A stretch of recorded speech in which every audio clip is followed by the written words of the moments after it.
नमस्कार, मैं हूं साधना भारती। मध्य प्रदेश के बंडा विधानसभा क्षेत्र में आजादी के अमृत काल में अमृत दिवस यानी स्वतंत्रता दिवस से 2 दिन पूर्व एक अधेड़ उम्र के अहंकारी अगड़े हिंदू ब्राह्मण अरुण मिश्रा ने एक पिछड़े हिंदू लोधी की नाबालिग बेटी से बलात्कार किया, ऐसा आरोप लगा, जिसका अपने भाषण में उल्लेख करते हुए बीजेपी के एक पिछड़े वर्ग के नेता ने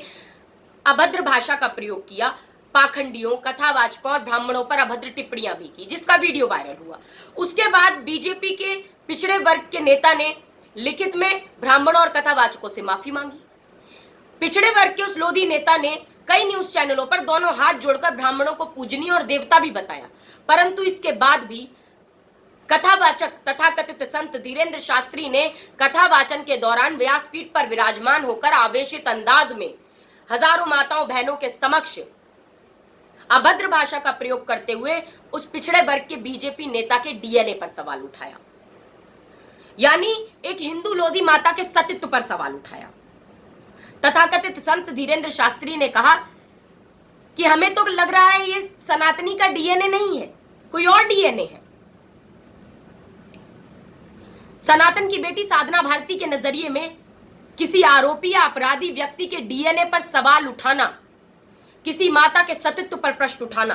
किसी नारी की पवित्रता पर संदेह जताना एक घोर निंदनीय कृत्य है, और ये घोर निंदनीय कृत्य तथाकथित संत धीरेन्द्र शास्त्री ने व्यासपीठ पर विराजमान होकर किया है, और उस घोर निंदनीय कृत्य के लिए, अपने अमर्यादित अशोभनीय अहंकारी आचरण के लिए अविलंब दोनों हाथ जोड़कर आदरणीय धीरेन्द्र शास्त्री जी को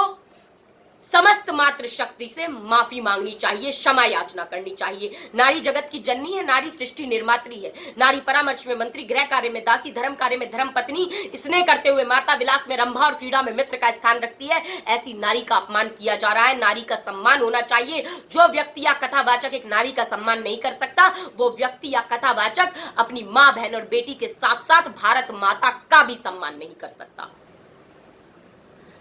पाखंडवाद और अंधविश्वास पर प्रहार करते हुए यदि कोई व्यक्ति किसी जाति, धर्म, संप्रदाय पर अगर कोई अभद्र टिप्पणी करता है तो साधना भारती उसकी घोर निंदा करती है, परंतु यदि कोई तथाकथित संत, कथावाचक किसी व्यक्ति के डीएनए पर सवाल उठाता है, किसी नारी के सतीत्व पर प्रश्न उठाता है, तो साधना भारती उस कथावाचक तथाकथित संत की भी घोर निंदा करती है। तथाकथित संत धीरेन्द्र शास्त्री जी, जरा एक नेक काम के लिए आगे आइए, पाखंडवाद और अंधविश्वास से भारत को मुक्त कराइए, और बागेश्वर धाम के बगल में बंडा विधानसभा क्षेत्र की एक रेप पीड़ित बच्ची को इंसाफ दिलाने का बीड़ा उठाइए।